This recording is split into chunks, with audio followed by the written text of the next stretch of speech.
The Glock 45, your internet shooting companion, coming to you from the beautiful hills of Middle Tennessee. Yes, and they are getting more beautiful. Yes, the home, Dolly Parton, Alvin York. Who else? We have Davy Crockett. We have Elvis lived here a long time, right? And all sorts of people. Y'all keep giving me names. There's an endless list of them. But glad you're here. And as you can see, a week makes a big difference, doesn't it? Things just look a little bit better. And guess what I've got out today? My AR-15, my old Colt Sporter. It says specifically the M4 carbine. It says right on it, M4 carbine SP. So it's a Colt SP and it's an M4 carbine. I haven't had it out for a long time and thought I'd just take a few shots with it. It's a pretty nice old rifle. Might just go ahead and shoot it once. Can I do that? See if I can hit a red plate with it. Now wait a minute, there's no red dot on it. There's no scope. Oh, I forgot. This AR has to have a round in the chamber.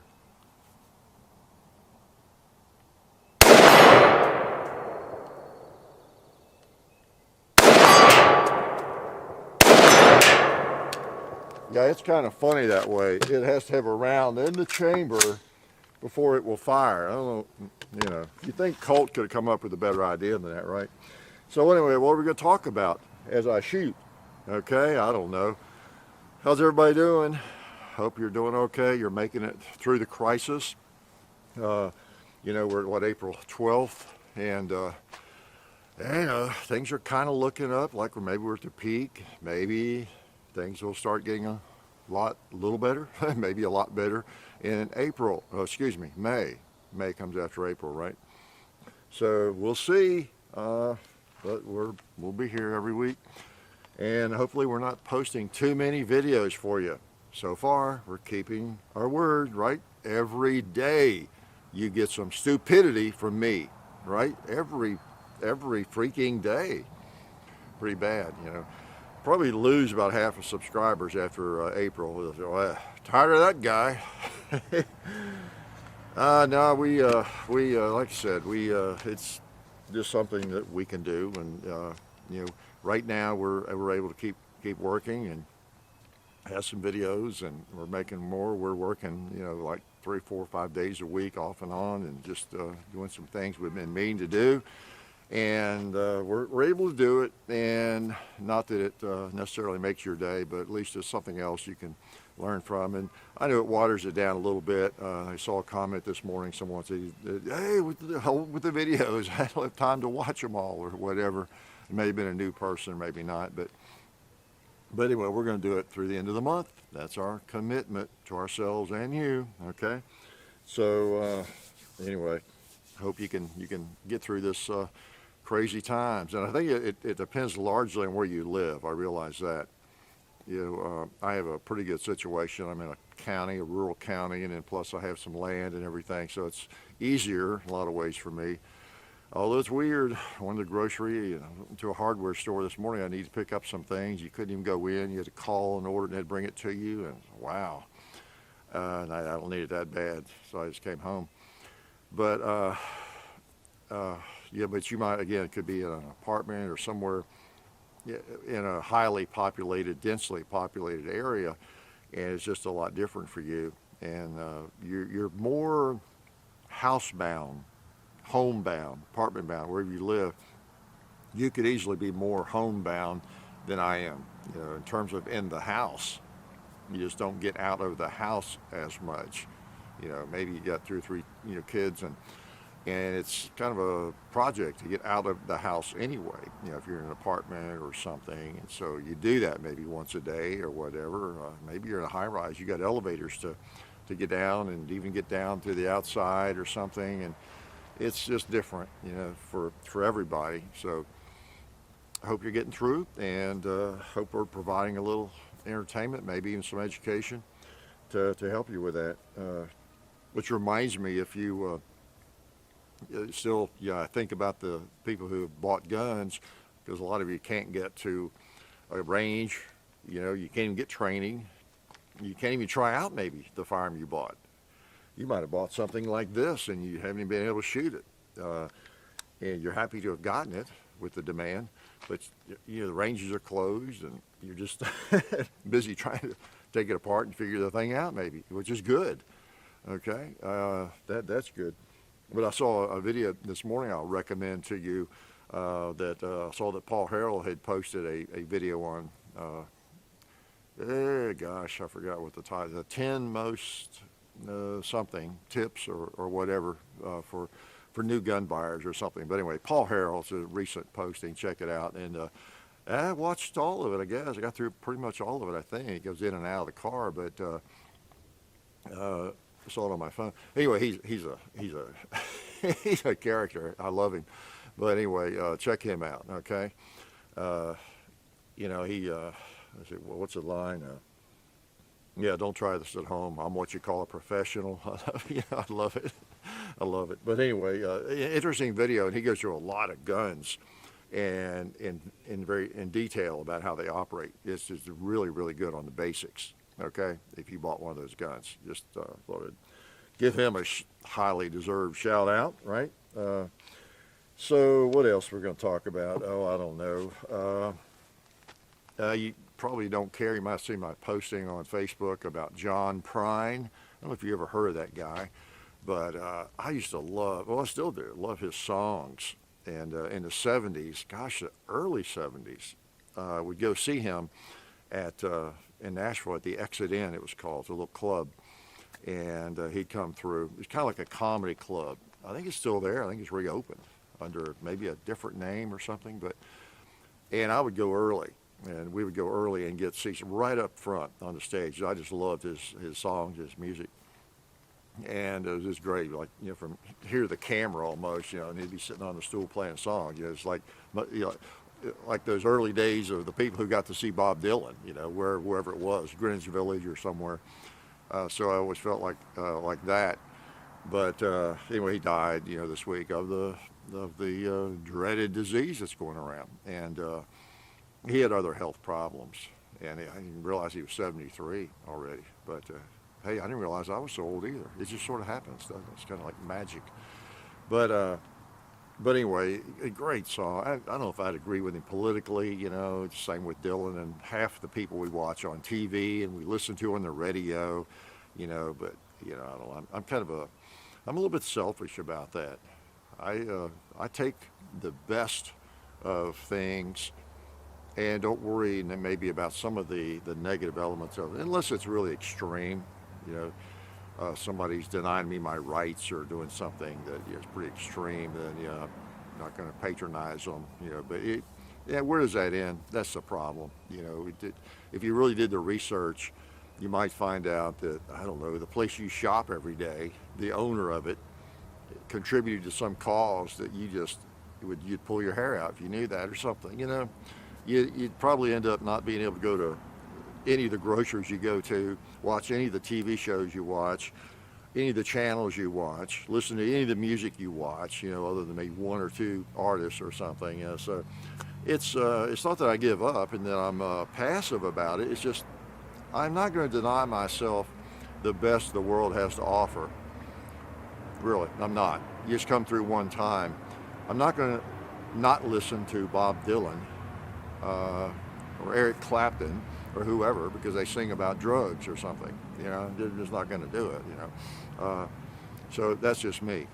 Everybody makes their own choices. But anyway, I don't even really know other than some of John Prine's songs. He was in the Army back during Vietnam, and one of his biggest songs was Sam Stone. And then there were a couple that were a little bit kind of like anti-war, but it's like, kind of what are we doing there, that sort of thing, which most people could relate to at the time, for sure.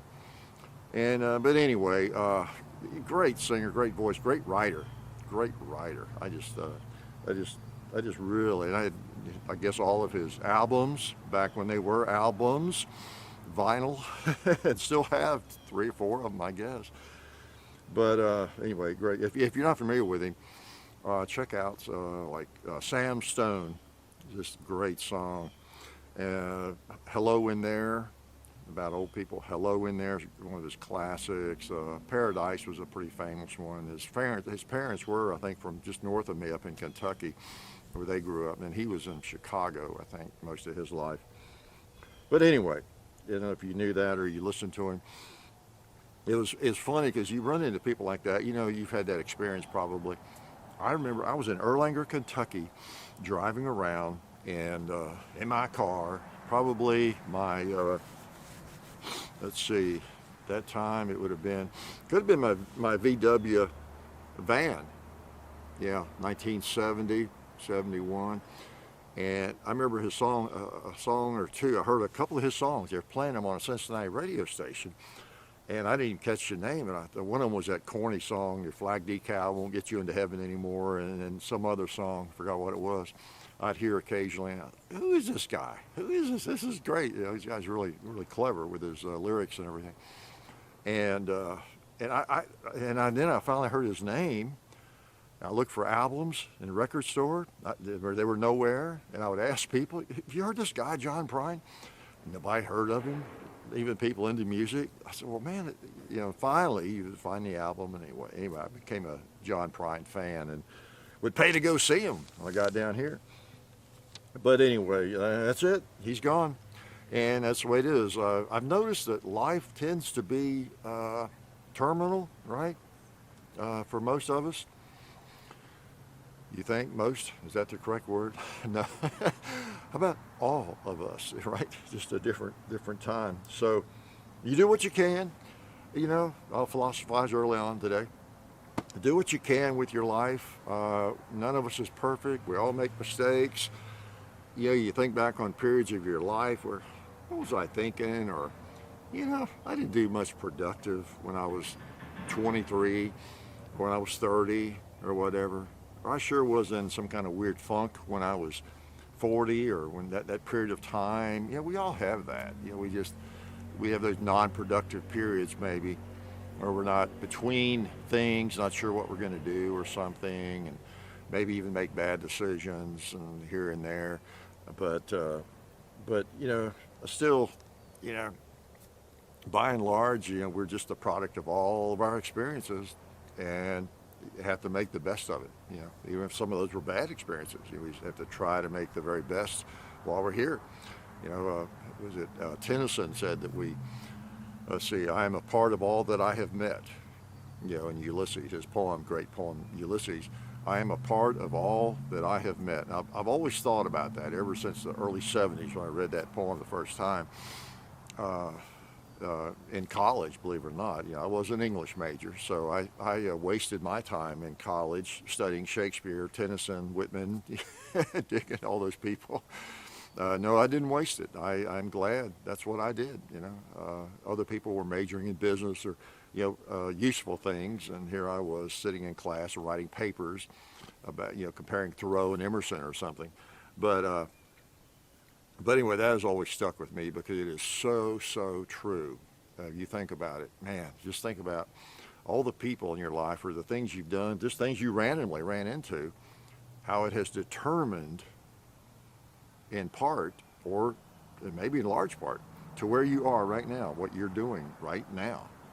I mean, it's just phenomenal to think about in so many ways, and how almost accidental and how random it is that you're doing what you're doing today, or that you got the education you got, or that you didn't get the education, or that you're even driving the car you're driving, or that you have 3 kids, that you're married to the person you're married to, or whatever. You know, it is very random, but then again, it's all connected in a lot of ways. I'm not going to get religious on you at all, but it is all connected, isn't it, in a lot of ways, because I can trace back, you know, decisions I made, who I met, who influenced me just a little bit maybe, and then I chose to do this and do that, and you know, it's just a mixture of randomness and then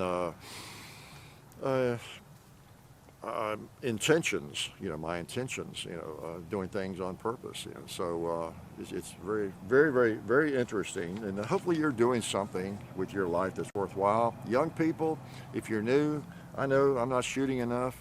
And you know what? I think I'll take a shot. And then I've got some more philosophy for you, okay? this is a nice gun. It really is. It's a Colt, and this I think bought in about, I'll have to look it up. I think the first video we did on it was like 2012, if I'm not mistaken. But you know, Colt has had for whatever you think about Colt, they had a good reputation for making just a strong AR-15. It's that simple, or M16, whatever. All right, so let's take a couple of shots and hit a bowling pin. There's another one down there.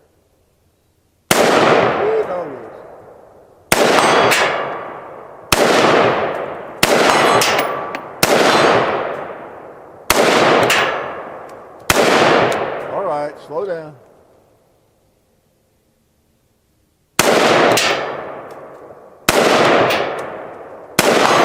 Okay, I was holding too high.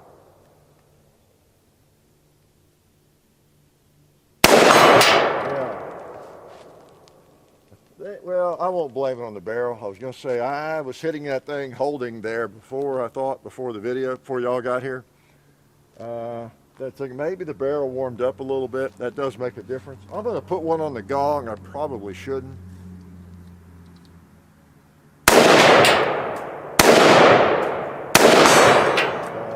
It just may not be good for it. I don't know. It is AR-500, but it's heavy. It's not, 80 yards, marginal on the distance. So nice. It's neat getting the old Colt back out. I almost forget about it. It's a kind of classic already. Carry handle, even though it's a detachable one.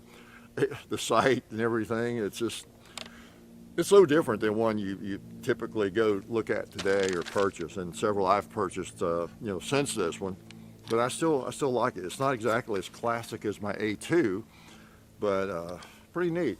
We noticed we hadn't done a couple of different videos with it that we do in our usual series, and hey, an excuse to get it out. So that's what I'm going to do. That's why I had it out, make sure it would work, and make sure the sights are on. I think they are. I just got to figure out the elevation. So what was I saying? Oh yeah, I was still in my philosophy period, wasn't I?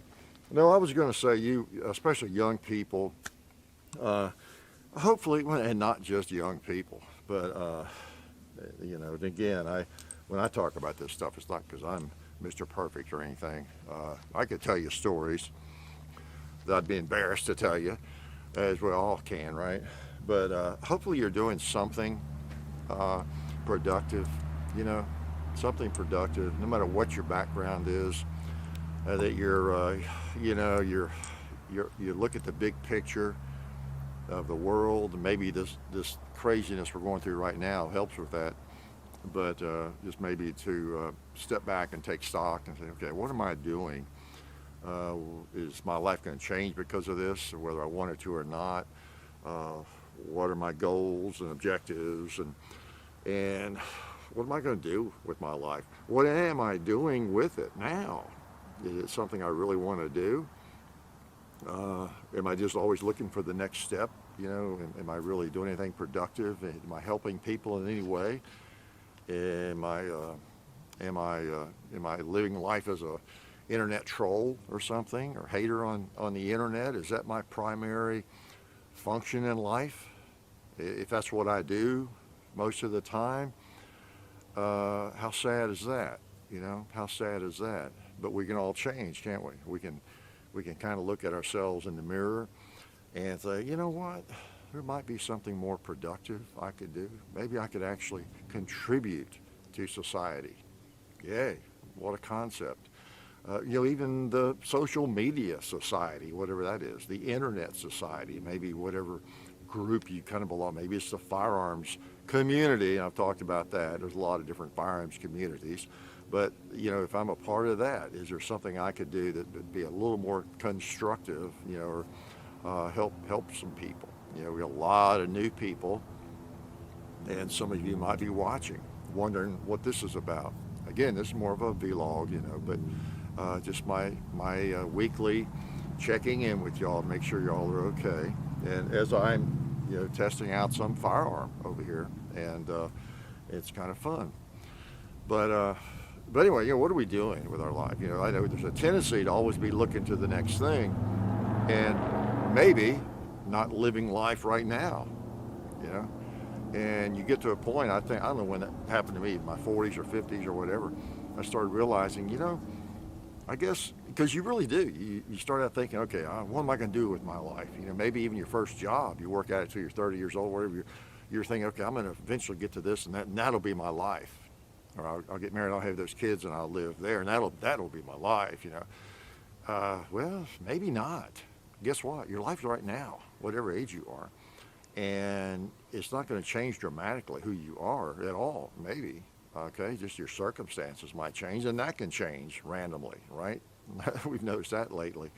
So, like, what are you doing right? But anyway, when I was like 40 or 50, I began to realize, okay, I guess this is what I'm doing with my life. This is it. This is sort of it. Not in a negative way. Well, this is it. The best I can do. No, I don't mean it that way.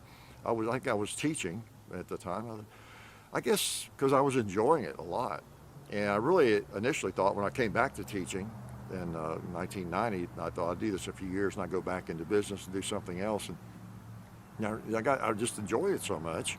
Got into the computer side of it, and I just enjoyed the kids more than I did. I think the first time I taught in the 70s, I think I just enjoyed it more. I think I was a little better at it, maybe a lot better. And I appreciated the whole thing. The age helped me. And my experiences between my two teaching stints, where I had been in business and traveled and done a lot of things, gotten a lot of places, and I think it made me a better teacher the second time around. But anyway, after 5, 6, 7 years into teaching, and in I guess the 90s, I realized, maybe I'm just sort of cut out for this. I like it, actually. I was that sick. I actually enjoyed it. And, you get to thinking, well, I guess this is kind of what I'm going to do with my life. This is it. This is my life. What have I done? What have I contributed? Maybe it's not going to change dramatically from here on out. There is no giant, big next step, big goal, necessarily, and doesn't need to be. But anyway, so, this is it. What have I done? Have I helped anybody? Have I been a real schmo? Have I been a negative influence on people? Have I been a positive influence on people? Which was good for me to have those kinds of realizations teaching, because I think I got better at that and tried to, I did all through my life. If I run into students, from even the 70s, they think I was a great teacher and all that, and they like me, but, I wasn't as good. I really wasn't. I don't know. It's just when you're older, you get a little bit older, you just can see things better and everything. And have things in better perspective, more tolerant, all that kind of thing. But anyway, so I don't know. That's just a question I think we all have to ask occasionally. What are we doing? What is my life? Is this it? Am I doing anything worthwhile for humanity? Not that I have to have some great cause. There are a lot of people with a great cause trying to change the world, make it a better place in their vision, in their minds, right? And really, they just want to control the rest of us. Yeah, I'm not talking about that. But really, what have we done individually, and what's is there a next step? Is there not? Is there an improvement that we need to make? Are we doing something worthwhile? Are we just trying to achieve quality in our lives? One of my favorite books is Zen and the Art of Motorcycle Maintenance. Those of you who have read it can relate. Great books. Not really about motorcycles, but just Robert Pirsig. Incredible book. He was probably a hippie, I don't know. He was a college professor. I mean, just phenomenal book. We talk a lot about quality, quality in your life and that kind of thing. Not a religious thing at all, but just a really good book. But anyway, what are you doing if you're 20 years old? If you're 30? What are you doing with your life? Are you doing something worthwhile? I guess that's the big question, Yeah. Or are you just being a hindrance to people? Is that your claim to fame? Is that all you can think of to do? Are you still living in that middle school mentality? And I hate to insult middle schoolers. I love middle schoolers, and they're all not like that. But are you still living in that juvenile mentality where, you feel better by bringing other people down, or you're trying to get attention, by that sort of thing? So anyway, I don't know, maybe this thing that's going on will help, humanity a little bit. if nothing else, it'll help for a while, maybe. Like 9/11, people just seemed to be a little bit better for a while, and then we went back to being ourselves. Especially social media sort of helps, right? But anyway, let's not be a drain on people. Let's do something worthwhile if we can. Uh, I don't know what else was I going to talk about. I can't talk about John's schedule because I think it's canceled. He did a video recently. We had made that video a couple of weeks before, I guess. Talked about his comedy appearance at the end of April, and there were people commenting, "Really, you're going to do a comedy show?" Well, things changed since that was recorded, right? And of course, that's the funny thing about a video. You always have to look at the date on the video, right? Because lots of things can change, since a video was posted even. And then also since it was recorded, because I've got a news flash for you. You young people may not understand this, but videos like on YouTube and different places, they're recorded prior to being posted. Yeah, they are. Well, I mean, you have live streams and that kind of thing, but yeah, video is generally recorded before. In fact, you're watching me talk right now, wishing you were doing something more interesting, and I'm not even talking right now. That's the weird thing. I could be watching a Western right now. I could be watching John Wayne or Gunsmoke. Matt Dillon is pulling out his big hog leg 45, bam, blasting a bad guy. Right now, I'm watching that as you're watching me. See, why? Because this is being recorded before you see it.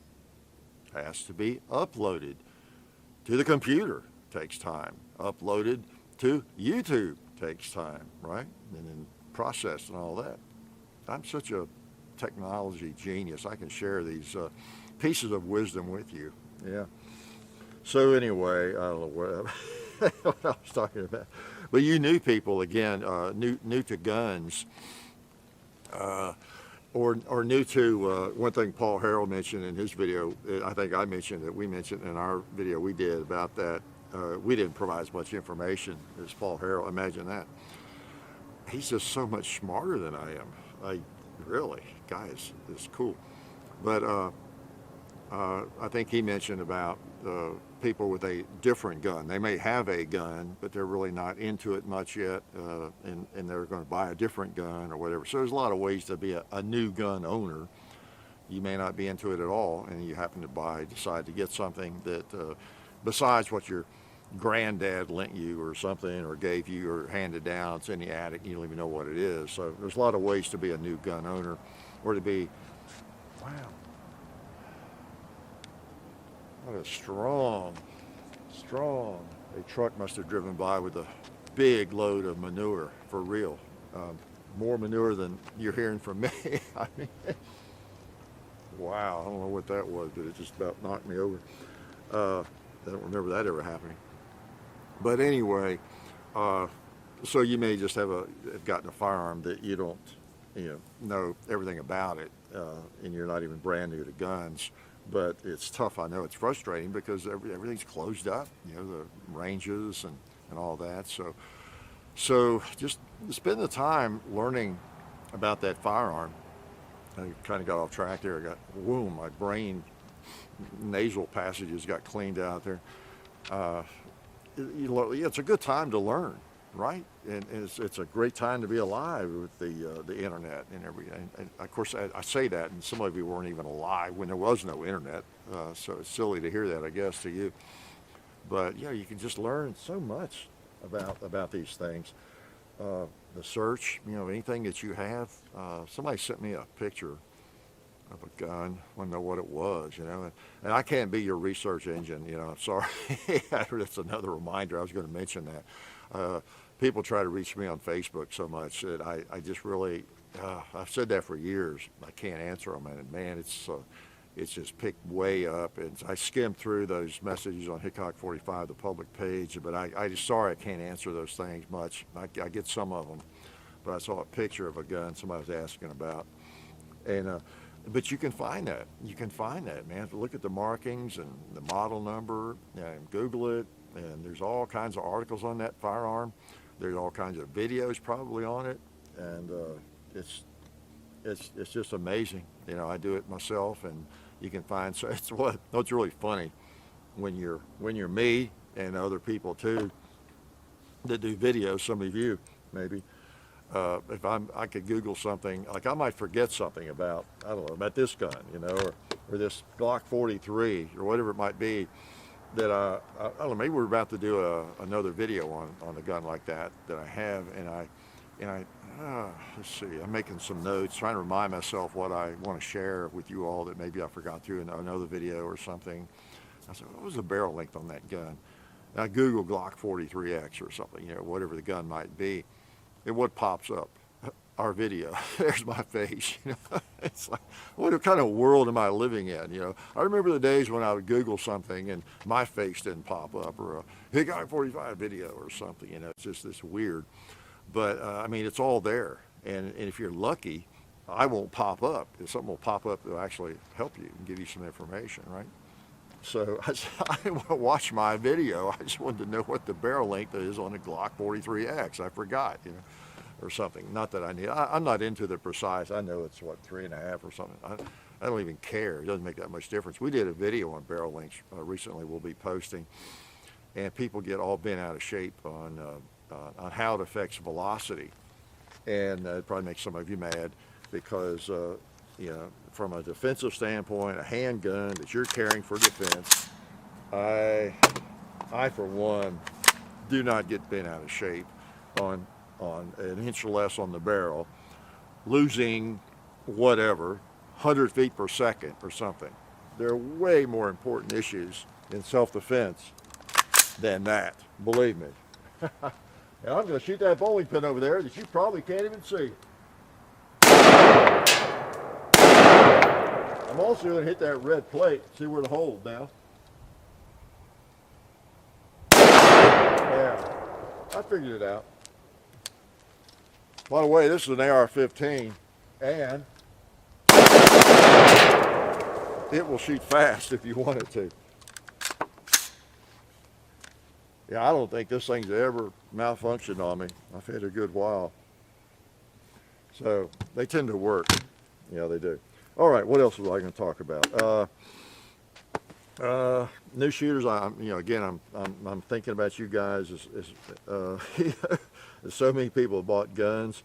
I think last week I kind of apologized for the firearms world community. I hate to use that word, but because you do run into a lot of mall ninjas out there, and in some ways the worst mall ninjas. From my perspective, are not the same with trolls. It's not so much the teenager wandering through trying to say something obscene to get people's attention. Oh, I wrote this word, this 4-letter word on the internet. A lot of people are actually beyond that, I think. It's really, sometimes these people grow up and they're in their 20s actually, or maybe 30s or 40s, I don't know. And they're sort of, I won't say adult mall ninjas, but they're still that same mentality. And some of them even get more hateful, don't they? And they really become a know-it-all. They've learned a little bit about firearms, and as Alexander Pope said, a little learning is a dangerous thing, you know. And so those folks can be even more obnoxious, really, than that 14-year-old trying to, you know, just be a troll hater or something on the internet, right? So we'll see those. You know what I'm talking about. But anyway. Get around and do your research. It's a good time to do that about that firearm and learn how to maybe field strip it, you know, do it over and over and over. If you're locked in the house, do it safely. No ammo, of course, around. Field strip it, put it back together. You can do like I guess they teach in the military. I think they used to teach field stripping an M14 blindfolded, you know, in the dark. That sort of thing. I don't know if they still do that sort of thing, but you should be able to, you know, go through the drill with your new firearm, get very familiar with it, and you can get some snap caps, and you know, be sure you do it properly. You know what you're doing, and do some dry fire drills. You know, just practice that trigger control. And you know, some guns you don't really need snap caps. That's one of those big controversial topics. snapping a trigger. Most guns, it doesn't hurt. Some it does. 22s it can, and some others maybe. But generally speaking, I don't really want to have a firearm around much if I can't dry fire it. You know.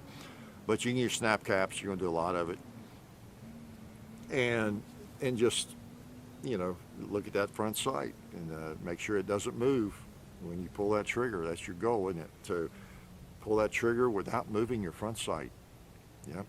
If you watch a lot of the experts, Rob Leatham, they kind of reveal it as a myth. We're all taught how you want to squeeze that trigger. You don't want to jerk that trigger, all that kind of thing.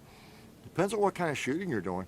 For a lot of the shooting we do, even defensive shooting, action shooting, whatever with handguns, Rob Latham talks about how, what your goal is to be able to grip that gun nice and firmly and tightly, so it doesn't matter how you pull the trigger.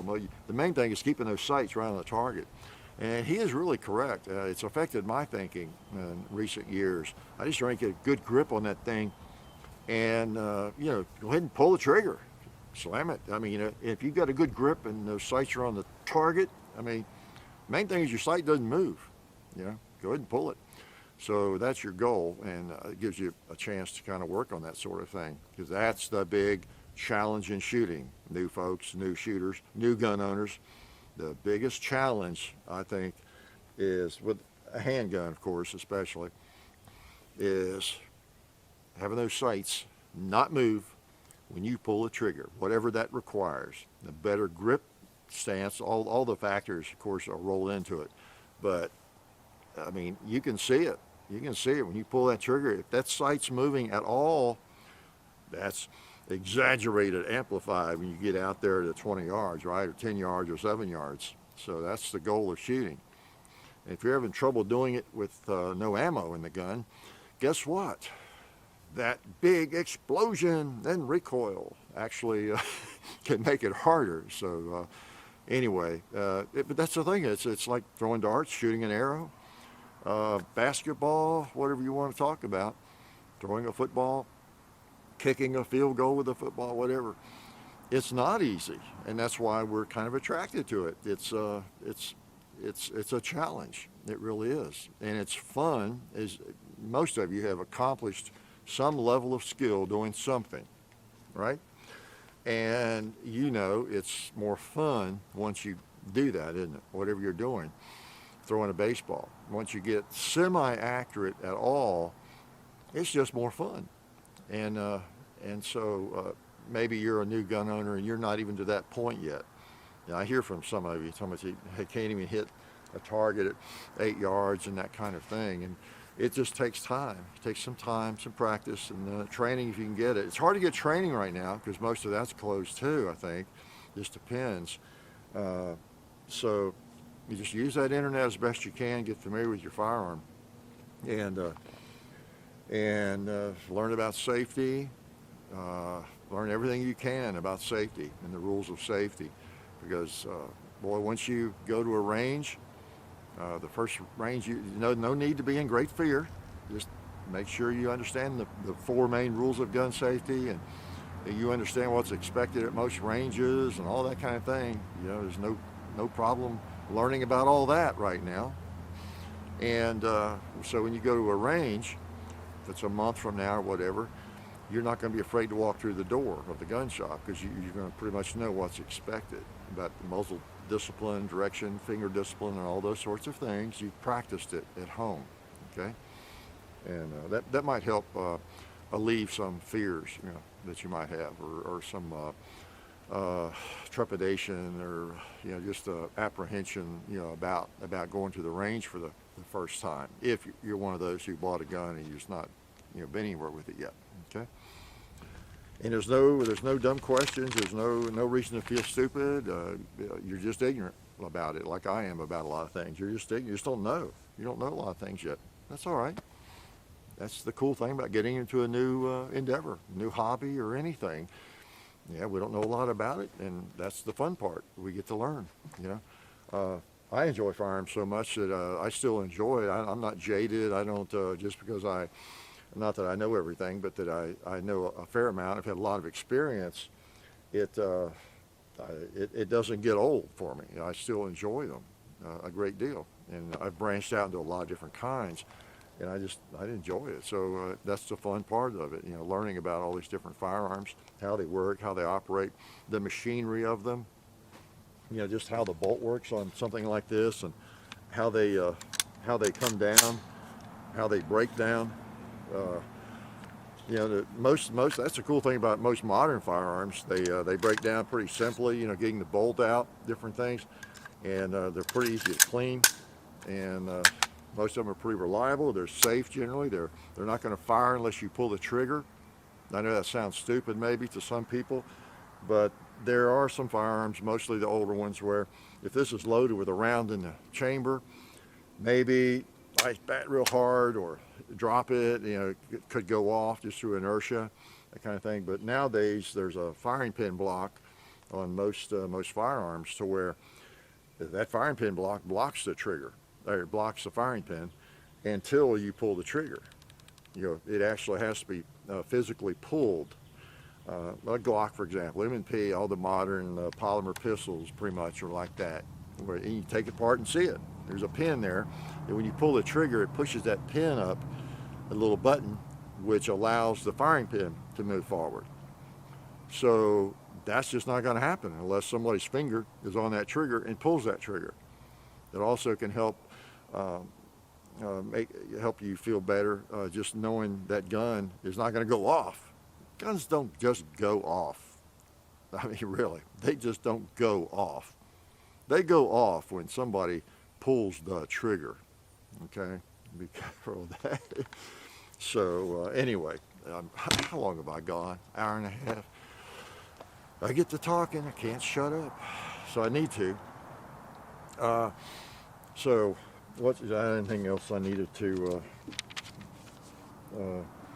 talk about? Let's hope you survive this. You will survive. You will survive this this big crisis going on. I think it's going to get better pretty soon, and we'll all get through it.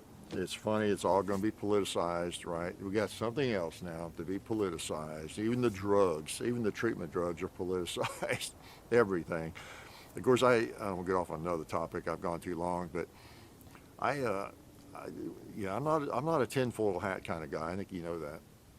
But I do wonder about whenever they're talking about drugs and what works and what's working, what's not working, all that kind of stuff that's going on. I don't know everything about that. But I do know that if I had a tinfoil hat, if I were a conspiracy theorist, I do know that every other commercial on your TV is a 60-second, or it seems like 5-minute, drug commercial. There is so much money involved in that industry. And if I'm in the medical community, maybe a doctor, administrator, I don't know what it is, there has to be an enormous amount of pressure, financial, maybe otherwise, to, I don't know, prescribe certain drugs, to ignore certain drugs because they were made by another company, maybe, and there's no financial gain to this hospital from that company or to me or my project. I don't know. I know nothing. I'm just saying I know how money works. I know, well, sort of. I know how big money at least could influence things. So I always wonder about that. I can't help but wonder about that. If someone came along with someone came along with a cure for cancer, and it was some little drug company out of, I don't know, Taiwan or somewhere, I don't know. Would they have trouble getting it out there and getting proof or testing that they needed very, very quickly?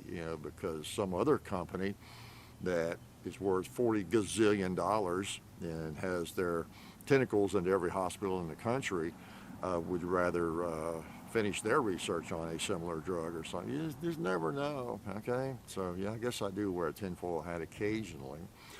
But anyway, I won't get into all that. I don't have time for that. Glad you came by. I hope you get a chance to shoot. And again, we're going to keep posting every day. It may not be brilliance. but it'll be something that we normally do. We're not going to just post stuff that we wouldn't do that. Since we're going to post every day, John, let's do a video on tires. No, I mean, we may do another archery video or two, which we were going to do anyway. Yeah. Yeah, we're just going to post what we normally post, and hopefully we don't bore you too much, and hopefully you're watching. Okay. Like I said, it kind of waters down things when you post every single day, and you typically don't get as many views and all that kind of thing, but that's all right. We'll do it for a month, okay? Again, we're very fortunate to be able to continue doing what we're doing right now, and that helps assuage our guilt, right? We feel really, really guilty. Actually, I don't, but I do feel very fortunate that we can continue what we're doing. Pretty much, as long as we keep ammo that I need. But, so anyway, I feel very lucky about that. And, it's little enough, just something we can do. And I know we have a lot of loyal viewers. You all, most of you all watching this are some of our most loyal viewers and have been with us a long time. And so, it's like, why not do a little something for you strange people? Because if you're watching most of our videos, you obviously have some sort of mental problem, right? And I can diagnose those. You know why? I'm an expert. I'm an expert in mental problems. Yep. I look in the mirror every day and I see a big one. So I know about those things. Okay, I'll shut up and get back to shooting a little bit here. And I'll see you next week, next Sunday, but I'll also probably see you this week about 6 more times before that, right? All right, so y'all take care, and I'll see you later. Life is good.